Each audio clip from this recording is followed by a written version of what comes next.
favor? Paiwan naman ako nito, pambayad sa parcel ko. Parcel? Opo, parcel ko. Ngayon kasi i-deliver yun wala naman ako mapag-iiwanan sa bahay. Ngayon di-deliver. Opo, ngayon darating yung delivery rider. Wala ka bang ibang kasama sa bahay? Wala po umalis po silang lahat. Aalis din po ako. Pero Sige. saglit lang. Magkano ba yung parcel mo? 98 pesos lang po yun, ate. 98. Opo, 98 lang. Ito, magbibigay akong 100. Grado ka. Opo naman. So, 100 tong binigay mo. 98 ha. Sigurado kang 98.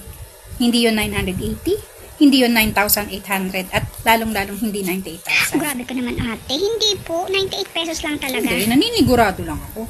Kasi baka mamaya abonado ako dyan. Mahirap na. Sige. Naniniguro lang. Salamat po.